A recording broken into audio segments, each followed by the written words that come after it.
अस्सलाम वालेकुम, welcome back to my channel. उम्मीद है आप सब लोग ठीक होंगे और अल्हम्दुलिल्लाह मैं भी आप सबकी दुआओं से ठीक हूँ। बहुत दिनों से मुझे आप लोग के मैसेज कोई ना कोई एक आया हुआ होता था। इंस्टाग्राम पे भी लोग मुझसे पूछ रहे होते थे कि आप बताएं कि उमर शरीफ साहब कॉमेडी किंग आपसे कैसे मिले, कैसे आपकी शादी हुई। आज मैंने हिम्मत कर ली है कि मैं आप लोगों को बताऊं ज़रीन गज़ल से ज़रीन उमर तक का सफ़र मैंने कैसे तय किया। तो सबसे पहले तो ये कि मेरा नाम ज़रीन गज़ल और मैंने अपना कैरियर शुरू किया मोइन अख्तर साहब के स्टेज ड्रामों से। मेरी फैमिली, मेरे अब्बू हमें सबको बहुत घुमाने लेके जाते थे, तो हम लोग थिएटर भी देखने जाते थे। अच्छा, मेरे बाल बहुत लंबे थे तो मुझे मैं थिएटर देखने गई तो मुझे एक बार कमर्शियल की ऑफ़र हुई। बायो आमला एक शैम्पू था, नहीं बायो आमला तेल था, ये शैम्पू था कोई था, उसकी कमर्शियल के लिए ना मुझे ऑफ़र हुई कि मेरे बाल लंबे थे। तो मैंने कहा हाँ हाँ मैं करूँगी, लेकिन मेरी फैमिली ने मना कर दिया, नहीं नहीं ये अभी बहुत छोटी है, पढ़ रही है। तो बात ख़त्म हो गई। फिर हम थिएटर पे मेरे वालिद साहब के फ्रेंड ही थे, तो उनसे हमने कहा कि बैक स्टेज पे आर्टिस्टों से भी मिला दें। तो ऐसे ही कोई बैठे हुए थे डायरेक्टर, तो उन्होंने कहा कि ड्रामे में काम करोगी? तो मैं तो फ़ौरन से तैयार हो जाती थी, हाँ हाँ। तो फिर मेरी फैमिली नहीं नहीं नहीं ये अभी कोई काम वाम नहीं करेगी, ये पढ़ रही है पढ़। तो खैर मेरे वाले साहब का इंतकाल हो गया। तो हस्बे मामूल जो होता है, आहिस्ता आहिस्ता सारे रिश्तेदार चले गए कि भाई 5 लड़कियां हैं घर में। एक मेरा छोटा भाई था, वो उस टाइम 4 साल का था जब मेरे अब्बू के इंतकाल हुआ। तो सबको हुआ कि कहीं ऐसा ना हो कि यार ये इनकी जिम्मेदारियां हम पे आ जाए। तो मैं सोच रही थी कि इससे पहले कि हमारे पास हम सब अब्बू की जो जमा पूंजी है वो सब ख़त्म हो जाए, तो हमें कुछ ना कुछ काम करना चाहिए, कुछ हमें प्लान करना चाहिए आगे, ताकि हमें हाथ फैलाने की ज़रूरत ना पड़े। तो वक्त आने से पहले ही हम सब कुछ करें। तो अल्लाह का एहसान है कि सब कुछ था हमारे पास, किसी चीज़ की कोई कमी नहीं थी। ये नहीं कहूँगी कि कोई हम बहुत अमीर लोग थे, ऐसा नहीं था। मिडिल क्लास ही से मैं ताल्लुक़ रखती हूँ। मेरे घर पे जब मेरे अब्बू के दोस्त वो आए और उन्होंने कहा, फिर पूछा कि क्या तुम ड्रामा करोगी? तो उस पे फिर मैंने कहा हाँ मैं करूँ। खुशकिस्मती मेरी ये कि मोइन अख्तर साहब की टीम और थिएटर में ये लोग वो थे जहाँ बड़ा इज्जत से काम होता था। यहाँ मोइन अख्तर साहब का थिएटर वैसा नहीं था कि यहाँ पे बहुत रिस्पेक्ट होती थी आर्टिस्टों की, और बड़ी फैमिली की तरह जो है ना एक ट्रीट किया जाता था। तो मैंने जब उनका ड्रामा किया तो मुझे इतना अच्छा लगा। फिर क्या हुआ कि जब मैंने 2-3 ड्रामे कर लिए और मुझे ड्रामे थिएटर पे बहुत ज़्यादा ऑफ़र्स होना शुरू हो गई। तो एक वो होता है ना आपके अंदर के भाई अब तो मुझे बहुत ड्रामे मिल रहे हैं, तो हमने कहा कि भाई अब तो हमारी पेमेंट बढ़ाई जाए। तो सब ने मुझे कहा कि भाई आपकी पेमेंट अभी नहीं बढ़ सकती है। मैंने कहा भाई क्यों? तो उन्होंने कहा भाई जब तक आप उमर शरीफ के ड्रामे में काम नहीं करेंगी तब तक आपकी पेमेंट नहीं बढ़ सकती। तो मैंने कहा भाई ये क्यों, ऐसा क्यों है? तो उन्होंने कहा भाई जो उमर शरीफ के ड्रामे में काम करता है उसको पब्लिक पहचानती है, और जब आपकी पहचान बन जाती है तो फिर आप अपनी मुँह मांगी डिमांड कर सकते हैं। तो उसमें मैंने कहा भाई मुझे उमर शरीफ के साथ ड्रामे में काम करना है। अच्छा, उस टाइम उमर शरीफ साहब जो हैं वो लाहौर शिफ्ट हो चुके थे और वो वहाँ मूवीज़ में बहुत बिज़ी थे। और उसके अलावा उमर ने वहाँ पे एक लाहौर में लाहौर थिएटर बनाया हुआ था और उधर उमर थिएटर करते थे। मगर उन्होंने कहा कि उमर शरीफ ईद का ड्रामा कराची करने आते हैं। उन्होंने कराची वालों से वादा किया कि वो हर ईद जो है वो कराची में ड्रामा करेंगे। तो अब जो ईद आएगी उसमें उनका ड्रामा है। तो हमने कहा कि भाई हमें उमर शरीफ साहब से मिलवा। तो उमर शरीफ का एक ड्रामा था, उसका नाम है मामू मजाक मत करो। आप सब ने देखा होगा, वो बहुत मशहूर ड्रामा हुआ था। और इंडिया में मुन्ना भाई MBBS जो मूवी बनी है वो उसी ड्रामे की कॉपी है, और उसमें वो जो मामू और वो जो सारा हॉस्पिटल की सिचुएशन है वो वहीं से ली गई है। और वो फिल्म भी आपको पता है सुपर डुपर हिट फिल्म थी, और वो ड्रामा भी मामू मजाक मत करो बहुत मशहूर ड्रामा हुआ था। तो उसकी प्रेस कॉन्फ्रेंस के लिए उमर लाहौर से कराची आ रहे थे। तो उसकी आवारी टावर में उसकी प्रेस कॉन्फ्रेंस रखी गई, और रमज़ान के दिन थे तो वो अफ्तारी का एहतमाम किया गया। मैं भी वहाँ पहुँच गई थी, तो सारा प्रिंट मीडिया मौजूद था। उमर के फ्रेंड्स, उमर के जो टीम थी, कास्ट, वो सारी मौजूद थी। उमर शरीफ साहब कॉमेडी किंग की एंट्री हुई, और उनके साथ इधर प्रोड्यूसर, इधर डायरेक्टर, इधर गार्ड। इस टीम के साथ जब उमर शरीफ साहब इंटर हुए हैं तो सब खड़े हो गए, और सब कुछ लोग उमर से जाके हाथ मिलाया, सब मिले उमर से, और उमर फिर डाइस पे आए और उसके बाद उमर ने ड्रामे के बारे में बताया। उसके बाद उमर मुख्तलिफ आर्टिस्टों को देखे, शकील सिद्दीकी बैठे तो शकील सिद्दीकी भी उमर को जुमले कर रहे तो सब हंस रहे हैं, फिर रऊफ़ लाला पे, फिर सिकंदर सनम पे। फिर जब उमर ने नईमा गरज को देखा और नईमा गरज पे कोई जुमला कहा और उसके बराबर में ही मैं बैठी थी, तो उमर की नज़र उनके साथ मुझ पर पड़ी और मुझे वो वक्त आज भी याद है, मेरी आंखों में है वो लम्हा जब उमर ने मुझे उस टाइम देखा। मुझे नहीं पता उनको क्या हुआ, बट फिर उन्होंने सिर्फ पूरी तकरीर अपनी पूरी ड्रामे वो उमर मुझे ही देख के उन्होंने की। और उसके बाद जैसे उमर ने तकरीर ख़त्म की तो अफ्तारी का टाइम होने वाला था, तो सब जल्दी जल्दी जाके उमर से मिलने लगे। तो मैंने कहा भाई मुझे तो मिला दो इनसे। तो फिर इन आर्टिस्टों के साथ में वहाँ गई तो शनाज सिद्दीकी और शकील सिद्दीकी, इन लोगों ने कहा कि भाई ये बड़ी अच्छे आर्टिस्ट हैं, इनका नाम ज़रीन गज़ल है। तो उमर ने कहा अच्छा तो फिर क्या करें, तो आपने पहले कभी काम किया है? तो मैंने कहा जी मैंने मोइन अख्तर साहब के साथ ड्रामे में काम किया। तो उमर चूँकि मोइन साहब की बहुत रिस्पेक्ट करते हैं, तो उमर ने कहा अच्छा आपने मोइन साहब के साथ काम किया है तो फिर आप ज़रूर हमारे ड्रामे में शामिल हो सकती हैं। तो उन्होंने कहा इनको रिहर्सल पे बुला लीजिएगा। उसके बाद उमर सबसे मिल मिला के प्रेस कॉन्फ्रेंस अटेंड करके तो उमर वापस लाहौर चले गए। फिर उमर आए ईद से 2 दिन पहले जो उनकी रिहर्सल होती थी उसके लिए उमर आए। अच्छा, अब फुरकान हैदर भाई के घर पे जो है ना रिहर्सल थी, अब मैं भी रिहर्सल में पहुंच गई, जो टाइम बताया गया हम पहुंच गए ड्रामे की रिहर्सल में। अब उमर साहब रिहर्सल में आए और सबको उन्होंने स्क्रिप्ट दिए, तो मेरा तो कोई स्क्रिप्ट ही नहीं था क्योंकि वो पहले से ड्रामा लिख चुके थे, सबके रोल डिसाइड हो चुके थे। असिस्टेंट डायरेक्टर, अब हम 1 घंटा हो गया 2 घंटे हो गए, तो मैं जो असिस्टेंट डायरेक्टर थे उनसे बुला के पूछ रही थी सुने इधर आए, हमारा सीन कब आएगा, हमारी एंट्री कब आएगी। तो उन्होंने कहा भाई अभी उमर साहब ने कुछ नहीं बताया। तो हम कहते जाए ना उनसे पूछो। उन्होंने कहा नहीं भाई हम वो जब बात कर रहे होते हैं ना तो हम बीच में नहीं बोलते। अच्छा भाई, अब वो करते करते बहुत टाइम हो गया और उसके बाद उमर साहब चले गए और हमने कहा भाई रिहर्सल हो गई? उन्होंने कहा हाँ, तो अब कल आना। आप सोचिए चांद रात को हम रिहर्सल में पहुंचे, चांद रात में यार मेहंदी लगाने जाना है, पार्लर जाना है और क्या ड्रेस पहनना है, क्या सिचुएशन होगी, क्या उस हिसाब से क्या कपड़े हैं। मैं परेशान बैठी, मैं कही यार मैंने जो दूसरा ड्रामा था वो भी छोड़ दिया कि इस ड्रामे में होंगी और यहाँ तो अभी तक कोई रोल ही नहीं है, कुछ एंट्री नहीं बनी है। अब फिर जो है ना फिर रिहर्सल शुरू हुई है और उमर बातें ज़्यादा करते, हंसी मजाक चल रहा है, हम खामोशी से बैठे हुए हैं बस यूँ करके देख रहे हैं कि कब कुछ हो। कुछ 3-4 घंटे हो गए। मैंने कहा यार ये तो इतना टाइम हो गया और या फिर रिहर्सल ख़त्म हो गई। मैं तो रोने लग गई मैं रोने लगी। तो वो जो असिस्टेंट डायरेक्टर है ना वो उमर शरीफ के पास गए, उन्होंने कहा कि भाई वो जो नई आर्टिस्ट आई है ना ज़रीन गज़ल वो रो रही हैं। तो फिर उमर उठ के आए, उन्होंने कहा कि भाई आप क्यों रो रही हैं? मैंने कहा मैं कल से आ रही हूँ रिहर्सल में और जो है ना मेरा कोई रोल ही नहीं है और आज तो मुझे पता ही नहीं है मैं इस ड्रामे में हूँ कि नहीं हूँ। तो उन्होंने कहा नहीं आप बिल्कुल है ड्रामा, परेशान ना हो, बन जाएगा, आप एक काम कीजिए कि कल आ जाइएगा। तो मैंने कहा कल तो ईद है, कल तो ड्रामा है। तो उन्होंने कहा आप डायरेक्ट ड्रामे में आ जाइएगा, आपका रोल बन जाएगा। मैंने कहा अच्छा। ड्रामा शुरू हुआ, मामू मजाक मत करो। अब मैं कह रही हूँ अल्लाह मेरा रोल क्या, मतलब मुझे कैसे पता चलेगा कि मेरा क्या सीन है। अब वो इंटरवल हो गया, मैं फिर रोने लग गई कि भाई ड्रामा तो आधा हो गया, मेरा तो कोई रोल नहीं है। फिर असिस्टेंट डायरेक्टर उमर शरीफ के पास गए कि भाई वो जो नई आर्टिस्ट है वो फिर रो रही हैं। तो उमर शरीफ आए, कहने लगे आप ये बार बार रोना क्यों शुरू हो जाती है। तो मैंने कहा भाई इतनी इंसल्ट भी किसी आर्टिस्ट की हो सकती है कि मतलब मैं रिहर्सल में भी आई, आपके ड्रामे में भी मैं हूँ और मेरा कोई रोल भी नहीं है। तो उमर हंसने लगा और मैंने कहा अभी आधा ड्रामा हो गया, इंटरवल के बाद ड्रामा शुरू होगा तो मुझे कब आप बताएंगे, आप तो स्टेज पे मौजूद होते हैं, तो आप तो स्टेज से बाहर आते ही नहीं। तो फिर उन्होंने असिस्टेंट डायरेक्टर को बुलाया कि इंटरवल के बाद इनकी एंट्री, और अब उमर ने एंट्री बोलना शुरू की, ये जुमले बोलना शुरू किए। अब मैं तो मैं इतनी ज़्यादा घबरा रही थी, लेकिन खैर वो मेरी एंट्री हुई स्टेज पे, मैं गई और उमर साहब के सामने। बस ये कि ज़ाहिर है डर में बहुत रही थी, बट फिर भी मैंने कॉन्फिडेंस से, उमर कुछ भी बोलते थे मैं उसका कुछ ना कुछ जवाब ज़रूर देती थी। जो मेरे दिल में भी जुमले आते थे मैं बस उसका जवाब देती थी। उस पर उमर जुमले बोलते थे तो उमर को लाफ्टर आता था, उमर को क्लैप आती थी। तो माशाल्लाह एंट्री बहुत अच्छी हो गई, तो उमर ने आके बाहर अप्रिशिएट किया। फिर उमर साहब ने यही ड्रामा किया इस्लामाबाद में।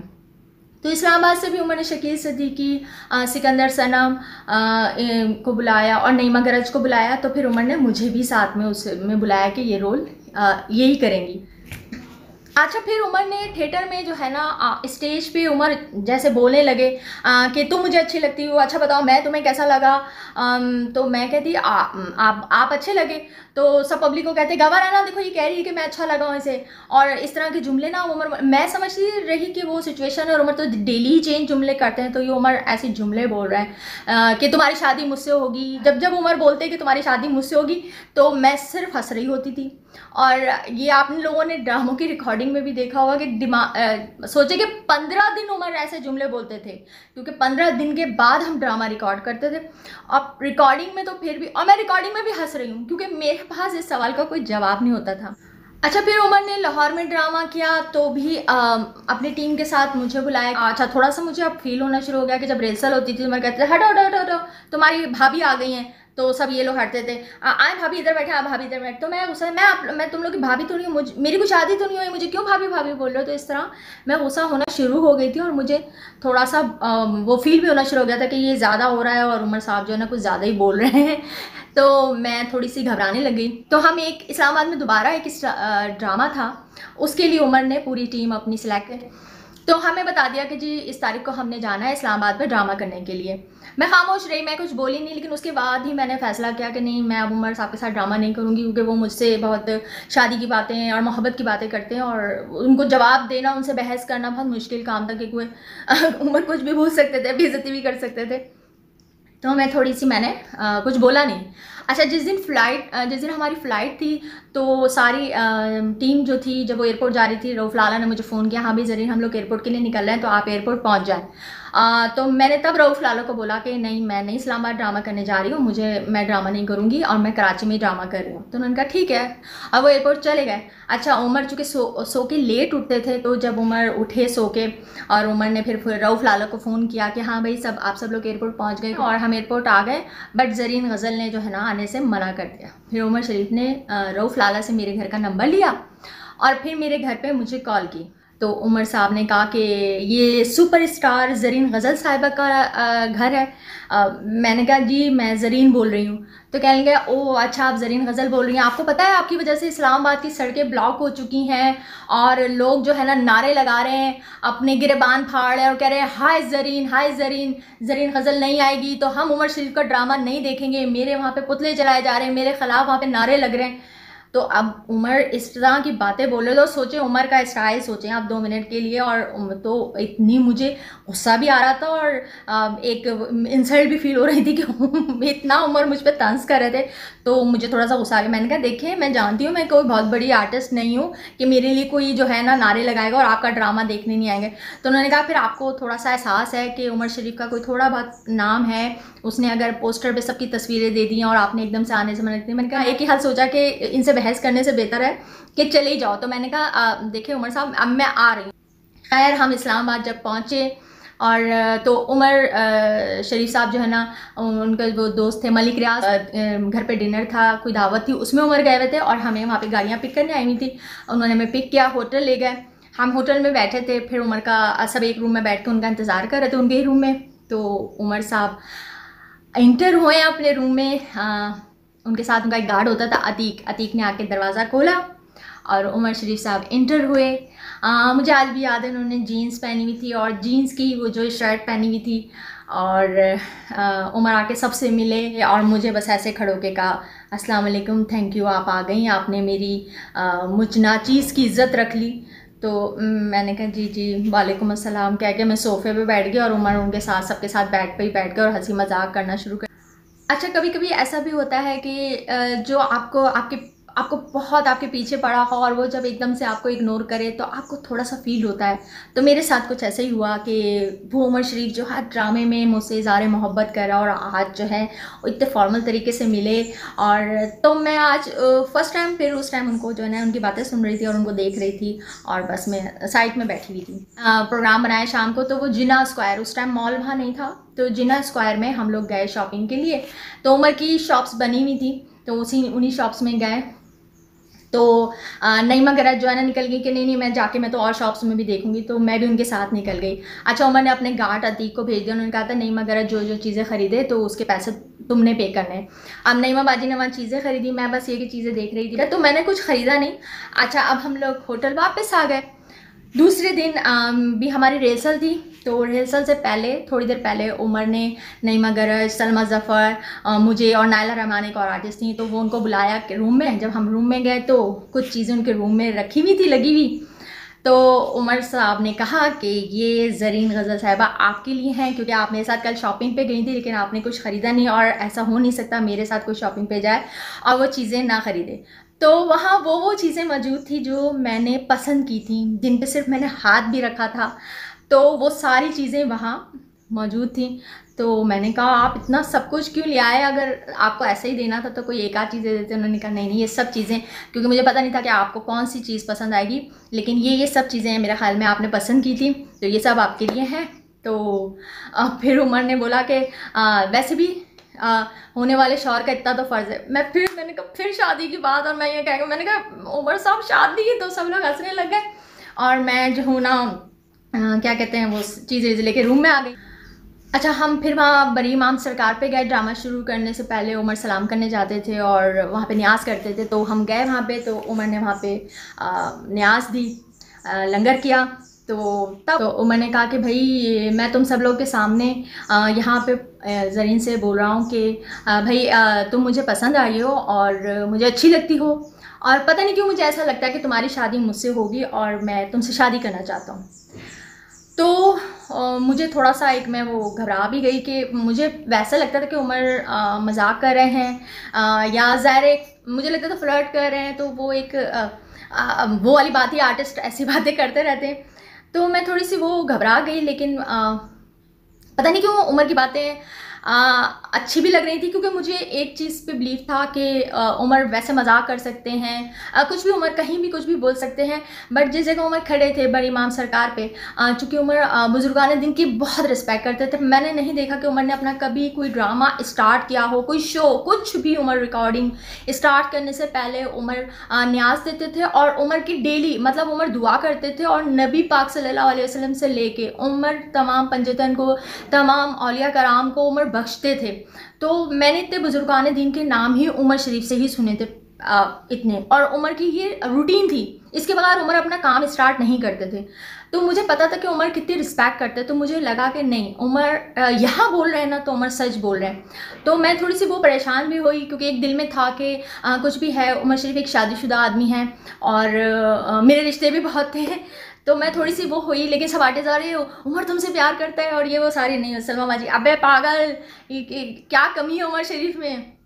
तो खैर ऐसे करते करते तो फिर मैंने कहा प्लीज़ मुझे थोड़ा सा सोचने का टाइम दिए, तो मैंने कहा ठीक है। उसके बाद खैर हम ड्रामा करने लगे, और वो फिर बस मैं उमर की हर चीज़ नोट करती थी। वैसे भी मुझे उनकी बातें, उनकी पर्सनैलिटी, जो उमर परफ्यूम लगाते थे, खुशबू, जो उमर शूज़ पहनते थे। मेरी थोड़ी सी आदत है कि मैं अगर किसी आदमी को देखती हूँ तो सबसे पहले मेरी नज़र जो है ना उसके जूते पे जाती है। फिर क्या हुआ कि उमर कुछ टाइम के बाद, कुछ अरसे के बाद उमर गए उम्रे के लिए। उमर ने जब उम्रे पे गए वहाँ से फिर उमर ने मुझे कॉल की, तो उमर ने फ़ोन किया मुझे और कहा कि मैं बिल्कुल खाना काबा के सामने खड़ा हूँ, काबा शरीफ पे यहाँ इस टाइम अज़ान हो रही है, तो तुम पहले अज़ान सुनो और दुआ मांगो। तो मैं अज़ान सुनी, और उसके बाद फिर मैंने दिल में अल्लाह पाक से दुआएं की, और उसके बाद फिर उमर ने कहा कि अब मैं आज तुमसे काबा शरीफ के सामने, बिल्कुल अल्लाह के घर के सामने खड़े होके मैंने एक तो अल्लाह से एक चीज़ का वादा किया है, और उसके बाद अब मैं तुमसे ये कहना चाहता हूँ कि मैं तुमसे शादी करना चाहता हूँ और मुझे तुम पसंद हो, अब मैं शादी तुमसे ही करूँगा। और तो मुझे तुम अभी हाँ या ना में बता दो कि तुमने शादी करनी है कि नहीं। अगर नहीं करनी है तो मुझे बता दो, मैं आज के बाद तुम्हें तंग नहीं करूँगा। पता नहीं वो कुछ ऐसा टाइम था कि मुझे ऐसा लगा कि ये उमर नहीं या मैं नहीं, ये अल्लाह ने ही हमारी किस्मत में लिखा है और हमारी शादी लिखी है। तो मैंने कहा जी मुझे आपसे शादी करनी है। तो उमर बहुत खुश हुए, उमर ने हमारे वहाँ पे खड़े होकर हमारे अच्छे मुस्तकबिल के लिए बड़ी दुआ की।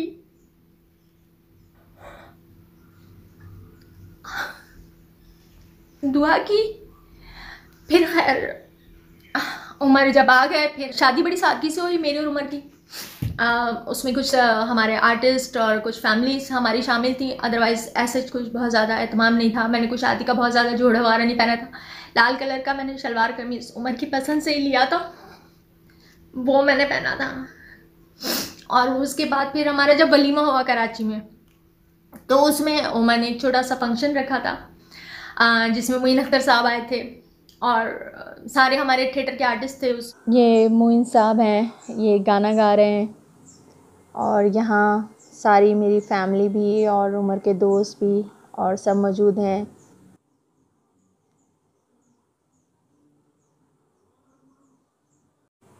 ये उमर साहब खुद वीडियो भी बना रहे हैं। ये अब उमर साहब गाना गा रहे हैं। उसमें यही सलमा ज़फ़र, नईमा गरज, सलोमी, शहजाद रज़ा भाई, क्या कहते हैं, हसन सोमरो, जावेद फ़ाज़िल, गज़ाला जावेद, वो तो मेरी वैसे भी बहुत अच्छी दोस्त थी, ज़ेबा शहनाज, और भी काफ़ी आर्टिस्ट थे। इस तरह से फिर वहाँ पे और उमर ने जो खाने बनवाए थे वो हैदराबादी दक्कन के खाने थे। उमर को बहुत पसंद थे हैदराबादी दक्कन खाने ना, तो मैंने वो कच्चे गोश्त की बिरयानी, क्या तो खट्टे बैंगन और डबल का मीठा, काफ़ी डिशेस थी। वो जो जो उनके मेन्यू में शामिल होता है वो सब उमर ने बनवाई थी। और एक छोटा सा फंक्शन हुआ था जिसमें उमर ने, मोइन साहब ने बहुत सारे गाने गाए और बहुत सारी सब ने हमें दुआएं दी। तो इस तरह से हमारी शादी हुई। और शादी होने के बाद से तो बस फिर तो मैंने आपको बताया कि मेरी पूरी दुनिया, मेरी पूरी लाइफ जो थी ना, बस वो उमर शरीफ के गिर्द घूमती थी। तो बहुत सारी खुशियाँ थी, बहुत मैंने उमर के साथ ट्रैवल किया, मैं उमर के साथ हर जगह जाती थी। हम बहुत मतलब उमर ने बहुत मुझे रिस्पेक्ट दी, बहुत प्यार दिया, बहुत मान दिया। और मैंने भी उमर की हर ख्वाहिश का, हर चीज़ का बहुत एहतराम किया। मेरी कोशिश होती थी कि मेरी ज़ात से जो है ना किसी को भी तकलीफ़ ना हो, तो मैंने उस रिश्ते को पूरे तरीके से निभाने की कोशिश की। और उमर मुझसे बहुत खुश थे, बहुत राज़ी थे, बहुत मोहब्बत करते थे और मैं भी उनसे बहुत ज़्यादा मोहब्बत करती थी, करती हूँ और मरते दम तक करती रहूँगी। तो उमर साहब चले गए मुझे बहुत जल्दी छोड़ के। अभी वो तो नहीं है, लेकिन उनकी यादें हैं, उनकी ये सारी बातें हैं, बस वो हर पल मेरे साथ होते हैं। मैं हर हफ्ते उनसे मिलने जाती हूँ। खैर, तो आप सब लोग अपनी दुआ में याद रखिएगा। उमर शरीफ के लिए आप लोग बहुत सारी दुआ कीजिएगा, क्योंकि मैं जानती हूँ आप सब लोग उमर साहब से बहुत प्यार करते हैं और उमर शरीफ भी आप सब से बहुत मोहब्बत करते थे, ये आप सब लोग भी जानते हैं। तो उनको अपनी दुआओं में याद रखिएगा और आप लोग भी खुश रहें, आबाद रहें। अल्लाह हाफ़िज़।